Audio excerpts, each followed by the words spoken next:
So let me tell you what I've realized about the devil. He will often tempt you with something that God already has planned for you. And let me explain. So in Daniel chapter 5, right, Belshazzar had this decadent party and he was showing off and he was like being boastful until God basically had to check him with this mysterious message on the wall. And since his other astrologers and false prophets couldn't interpret the message, they finally sent for Daniel because it was known that he had the wisdom of the gods and could therefore interpret this strange writing. So when Belshazzar meets Daniel, he is boosting Daniel's head up with all his previous track record. And then he even offers Daniel all types of like honor and luxury and glory if he can interpret the meaning of this message. However, this is how Daniel responds. Instead of him like acknowledging these facts and accepting the king's generous offer, it says Daniel answered the king, "Keep your gifts or give them to someone else, but I will tell you what the writing means." And I don't think you all just realize what happened there. You see, most of us would have quickly taken that offer without any thought. We would have just thanked the king for his kind compliments.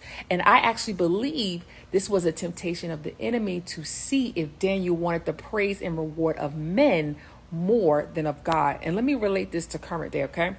Recently, there's this Christian artist, his name is Forrest Frank, and he made like this public video choosing not to attend award shows anymore. And it's because he felt convicted about receiving an award or glory that he feels should belong to Christ and Christ alone. And he said for him, his reward is salvation and eternal life. And he basically said, what good is a piece of metal compared to that? And y'all, when y'all think about the purpose of a award show, y'all, let's just be honest, right? It really boils down to the glorification of artists and celebrities. And I'm sorry, even slapping Christian on it or calling it a dove award doesn't make it any more holy or humble, okay?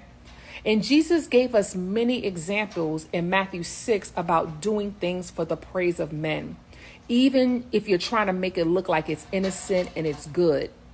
At the end of each example of false humility, because basically that's what it was, he says, "Truly, I tell you, they have seen their reward in full." And y'all, this is the thing.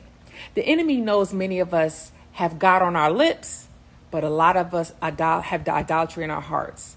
And we need to constantly be asking ourselves, am I truly seeking the praise and honor of men or of God? Now, am I saying that receiving praise and rewards are inherently evil? No, not at all. That's not what I'm saying. Let's go back to the story of Daniel, because when he chose to deny himself and just do the work of God unto God, guess what? The king still wound up giving him all the things he promised. He still received the glory, the power, and the position that was meant for Daniel. And what it basically shows me is that many unassuming situations are actually really a test to see what's truly in our heart. Because it was always meant for Daniel to succeed as much as he did. He was just tempted and tested along the way to reveal whether he was truly qualified to receive what was already destined for him. Y'all, the Bible tells us to constantly be sober-minded of the devices of the enemy, because the enemy is always tempting us with taking things either through a shortcut, loophole, and even trying to take the credit to deter us from receiving what God has already for us. So y'all, stay vigilant, stay submitted, and stay humble, and let God bring you to the place and position he's already destined for you.